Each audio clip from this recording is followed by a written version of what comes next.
নমস্কার, আমি Ranjit Mukherjee, Indian national কংগ্রেসের প্রার্থী 116 বিধাননগর বিধানসভা।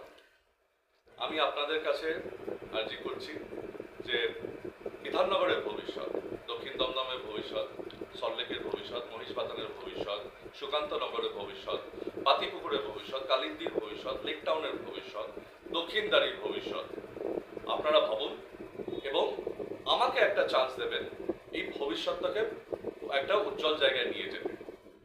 আমি আশাবাদী যে এই বিধাননগর বিধানসভাকে আমরা এমন একটা শ্রেষ্ঠ জায়গায় নিয়ে যেতে পারি যেটা পশ্চিমবঙ্গের অন্যান্য শহর নয়, আমরা দেশের এবং ইন্টারন্যাশনাল শহরদের সাথে আমরা কম্পেয়ার করতে পারবো। সেই জায়গায় নিয়ে যাওয়ার জন্য আমাকে বিধানসভায় চান্স দিন যে এমএলএ হয়ে আমি আপনাদের জন্য কাজ করতে পারি। আপনাদের যা উইশ আছে, যা আপনাদের যা ইচ্ছা আছে, যা এক্সপেকটেশন আছে, সেটা আমি ফুলফিল করতে পারি।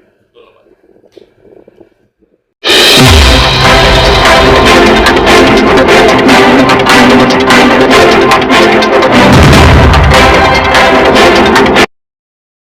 नमस्कार, आप देख रहे हैं अर्थिक टाइम्स न्यूज। आज हमारे साथ खास तौर पर मौजूद है विधाननगर विधानसभा क्षेत्र से कांग्रेस के उम्मीदवार रंजीत मुखर्जी। आइए जानते हैं चुनाव को लेकर उनकी क्या रणनीति है, वे जनता के मुद्दों को कैसे देखते हैं और लोगों के लिए उनका क्या संदेश है।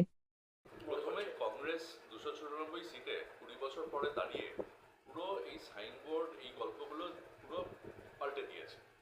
এখন সবাই দেখছে যে কংগ্রেস কোথায় গিয়ে দাঁড়াবে, নম্বরটা কত।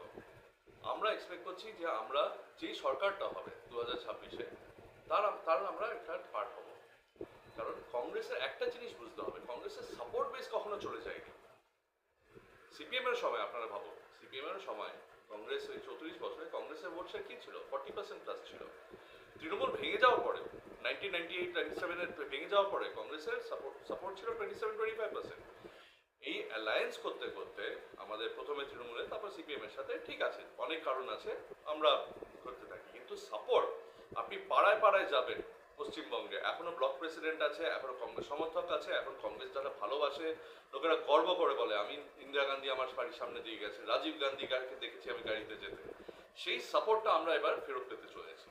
সেই সাপোর্ট নিয়ে আমি জানি যে কংগ্রেসের যে গড় এরিয়াসগুলো আছে, যেগুলো মালদা মুর্শিদাবাদ যেরকম, সেগুলো তো আমরা ফেরত পাবোই এবং বিধাননগর আমরা জিতব। কারণ বিধাননগর ডক্টর বিধানচন্দ্র রায় স্বপ্ন ছিল। এই স্বপ্নটা যে ভেবেছিল, একটা পশ্চিমবঙ্গের যে ভবিষ্যতের জন্য যে স্বপ্নটা দেখেছিল ডক্টর বিধানচন্দ্র রায়, সেটা কিন্তু সম্পূর্ণ হলো না। কেন হলো না? 34 বছর সিদ্ধার্থ শঙ্কর রায় পর্যন্ত বিধাননগরে যে এস্টাবলিশমেন্ট করা হলো, মার্কেট থেকে শুরু করে অন্য সব কিছু, ওই স্বপ্নটা কিন্তু এগিয়ে নিয়ে যাওয়া যায়নি, স্পেশালি লাস্ট বলতে পারেন 15 থেকে 20 বছর। আজকে বিধাননগরে সল্টলেক দিকটা, আমি বিধাননগর অ্যাসেম্বলি কনস্টিটিউয়েন্সি নিয়ে যখন কথা বলছি তখন আমার দুভাবে কথা বলতে হবে। একটা দক্ষিণ দমদম নিয়ে কথা বলতে হবে, আর একটা যেটা আমরা সল্টলেক নিয়ে বলে কথা বলি সেটা নিয়ে কথা বলতে হবে। সল্টলেক হতে পারতো একটা গুড়গাঁও, সল্টলেক হতে পারতো একটা চণ্ডীগড়, সল্টলেক হতে পারতো একটা সিঙ্গাপুরের মতো কাছাকাছি একটা শহর। সল্টলেক এত বছরে কলকাতা ছাড়িয়ে যাওয়া উচিত ছিল, কিন্তু কোথায় আছি আমরা? 5 বছরের সাইকেলে আমরা 3 মাসের জন্য বা 4 মাসের জন্য আমরা রাস্তা পাই, কারণ ইলেকশনের ঠিক 6 মাস আগে রাস্তা বানানো শুরু হয়। নইলে সল্টলেকের রাস্তা হচ্ছে পুরো রাজ্যের সবচেয়ে বাজে রাস্তা। সল্টলেকের ক্যানাল সবাই জানে, দক্ষিণ দিকে দমদম দিকে বাগজোড়া ক্যানাল থেকে শুরু করে আমাদের দিকে ক্যানাল, সল্টলেকের ক্যানাল সবাই জানে যে আমাদের ক্যানাল সিস্টেমটা কি। ওই ক্যানাল সিস্টেম ড্রেজিং করে না বলে আমাদের যারা সল্টলেকে থাকি তাদেরকে সারা জীবন, আর স্পেশালি উইন্টার মাসে মশা কামড়ে মরে যেতে হয়, ডেঙ্গি হয় সল্টলেকে প্রচন্ড হাই লেভেলে। দ্বিতীয় একটা অদ্ভুত জিনিস দেখেছে, আমার একটা মিউনিসিপ্যাল কর্পোরেশন, মানে মিউনিসিপ্যালিটিতে হাইয়েস্ট লেভেল যেই হয়, যেই সিস্টেম হচ্ছে, সেটা হচ্ছে আমার বিধাননগর মিউনিসিপ্যাল কর্পোরেশন। আমার পাবলিক ইনফ্রাস্ট্রাকচারটা কি? আমার 16টা মার্কেট আছে এখানে, public market, CK market, CA market. এই মার্কেটগুলো যারা দেখছেন একবার ঘুরে যান, এগুলো এত বছরে এইরকম জায়গায় কেন আছে? সবাইকে সিটি সেন্টারে কেন যেতে হয়? ভালো সিটি সেন্টার, ভালো ভালো জিনিস, কিন্তু আমার সিকে মার্কেট, আমার CA market, city centre market, IA market কেন সিটি সেন্টারের মতো নয়? আমার হসপিটাল এখন একটা সাব ডিভিশনাল হসপিটাল। তো আমার যেটা গর্ব করে আমরা বিধানচন্দ্র রায় স্বপ্ন বলি, সেখানে এখনো হাসপাতাল কিন্তু সাব ডিভিশনাল থেকে গেছে। এখনো যখন আমাকে কেউ ফোন করে বর্ধমান থেকে বলে যে আমাদের রেফার করেছে, আমাকে পাঠাতে হবে পিজিতে, আমি বলতে পারছি না পিজি পাঠানোর দরকার নেই, বিধাননগরে চলে আসো, আমার হাসপাতালে আমি ঢোকাচ্ছি। এটা তো সাব ডিভিশনাল থেকে গেছে এত বছরে। কেন আমাদের এখানে সবাইকে অ্যাপোলো, মানিপাল কেন যেতে হয় অত অত লক্ষ লক্ষ টাকা খরচা করে? আমাদের কেন নেই একটা পাবলিক হসপিটাল যেটা ওই স্ট্যান্ডার্ডের হচ্ছে? যারা যেতে চায় অ্যাপোলো মানিপাল যাবে, সেটাতে তো কোনো প্রবলেম নেই, ওখানে ডাক্তাররা আছে, ডাক্তাররা চিকিৎসা করবে, কোনো প্রবলেম নেই। কিন্তু আমাদের public health infrastructure sub divisional লেভেলে কেন বসে আছে এত বছর? আমার school Bidhannagar college, Bidhannagar municipal school, সবাইকে সেন্ট জেভিয়ার্স ইউনিভার্সিটি কেন যেতে হচ্ছে? সবাইকে টেকনো ইন্ডিয়া কেন যেতে হচ্ছে? সবাইকে সিস্টার নিবেদিতা ইউনিভার্সিটিতে কেন যেতে হচ্ছে? কেন বিধাননগর কলেজ নিয়ে ওরকম ভাবে কথা বলা হয় না? আর ওইদিকে দক্ষিণ দমদমে যদি যান, আপনি যদি কালিন্দিতে যান, পাতিপুকুরে যান, দক্ষিণদারিতে যান, লেক টাউন, গিঞ্জি রাস্তা, নর্দমা, নোংরা। আমি রবিবারে আমি দক্ষিণদারি বাজারে হাঁটলাম, পুরো বাজার হাঁটলাম, ভিতরে ঢুকলাম, ব্যবসা দারুণ হচ্ছে, সবাই বেরিয়েছে কিনতে। দেখার মতো যে খাবার যেখানে বিক্রি করা হচ্ছে তার পাশে কিভাবে ময়লা দাঁড়িয়ে আছে। কিরকম মিউনিসিপ্যালিটি এটা, কিরকম এমএলএ এটা, যে এত বছরে এত কিছু করে ক্লাব বড় বড় হচ্ছে ঠিকই, কিন্তু মানুষের সেবা কোথায়? মানুষের সেবা শুধু ওই ইলেকশনের আগে 3 মাস আগে আসে। কালকে কালিন্দি গেলাম, কালিন্দিতে শুনলাম যে ক্যানালের ডিসিল্টিং চলছে, ক্যানালদের নিচে থেকে তারপরে সাইডে রেখেছে। কেন এখন, কেন এই মাসে, কেন? এত বছর কি হচ্ছিল? কালিন্দিতে যখনই বৃষ্টি আসে, মনসুন আসে, কালিন্দিতে ভরাডুবি হয়ে যায়, প্রতিটা বাড়িতে 3 ফুট জল এসে যায়। কালিন্দি একসময় বলতে গেলে যেভাবে সল্টলেক প্ল্যান ছিল, যে অরিজিনাল যে ব্লকসগুলো ছিল কালিন্দি, সেগুলো প্ল্যান ছিল।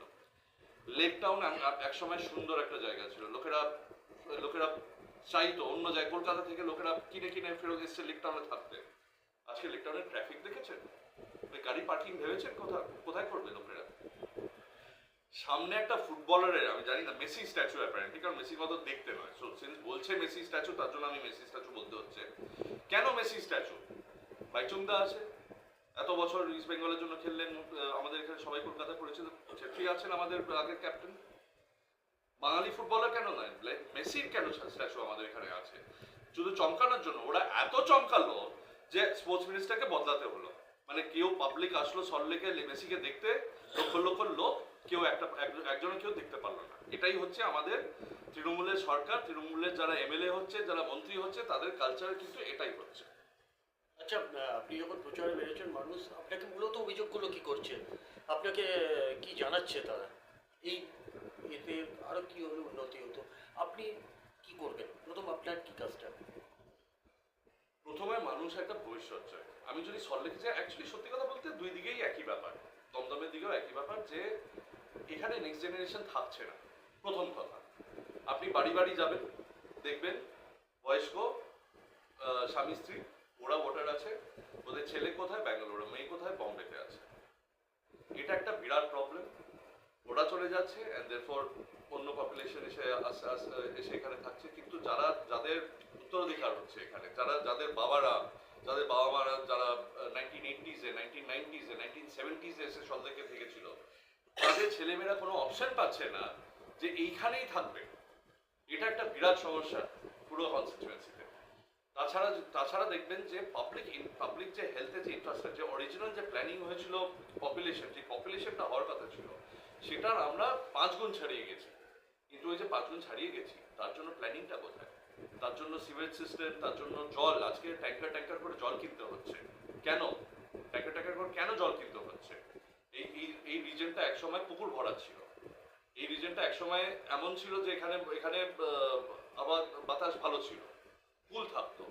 আজকে গরমকালে এখানে যা অবস্থা হয়, যে শীতকালে যে মশা নিয়ে থাকতে হয়, বৃষ্টির সময় আমাদের 3 ফুট জলে বাড়ির ভিতরে ঢুকে আসে, এইগুলো নিয়ে লোকেরা কথা বলছে। এবারে আপনি এই 2026 বিধানসভা নির্বাচন একদম কুরুক্ষেত্রের যুদ্ধ, আপনি জেতার পক্ষে কতটা আশাবাদী? আমি খুবই আশাবাদী যে সল্টলেকের মানুষ একটা নতুন ভবিষ্যৎ চায়।